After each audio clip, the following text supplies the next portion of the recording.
के घराने के अंदर मियाँ बीवी में झगड़ा है। अड़ोस पड़ोस वाले जानते हैं कि भाई मियाँ बीवी में झगड़ा है। मर्द हैं अड़ोस पड़ोस के तो मर्द मर्दों को समझाए, हमारी औरतों औरतों को समझाए, ताकि उनके दरमियान सुलह हो जाए। सगे भाइयों के दरमियान झगड़ा है, उनके दरमियान सुलह की कोशिश कराई जाए। मुआशरे के अंदर मुख्तलिफ किस्म के लोगों के साथ मुख्तलिफ लोगों का झगड़ा है। हमें चाहिए कि इसकी कोशिश करें कि उनके दरमियान झगड़ा बाकी न रहे। माशरे के अंदर सुलह कराने वाले अफराद भी होना जरूरी है। सहाबाए किराम ने ऐसा अमल किया।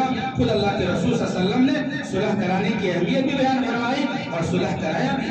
और कुरान मजीद बयान करता है सुलह के ताल्लुक से बतौर खास कि वमन यफ़अल ज़ालिका इब्तिग़ाअ मर्ज़ातिल्लाहि फसौफ़ नूतीहि अजरन अज़ीमा, कि अगर कोई सुलह कराने का काम करेगा अल्लाह को राजी करने के लिए, अल्लाह को खुश करने के लिए, तो अल्लाह तबारक व तआला उसे बड़ा अजर अता फरमाएंगे।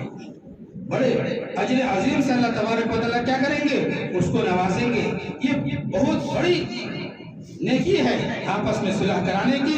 इसलिए मुआशरे के अंदर जिंदगी गुजारने में हमें कभी भी किसी के साथ रंजिश हो जाए, सबसे पहले तो सुलह बजाते खुद हम अपना करा लें, खुद करा लें। हमें दीन का इल्म है, आखिरत का इल्म है, शरीयत का इल्म है। हम जानते हैं रंजिशों को पालना ये अच्छी चीज नहीं है। हम फौरन आगे बढ़कर सुलह कर लें।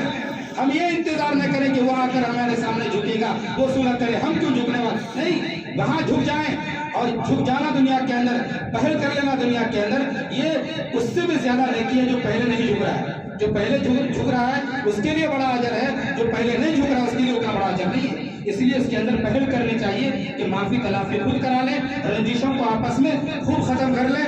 और इसी तरीके से जो है जिनके दरमियान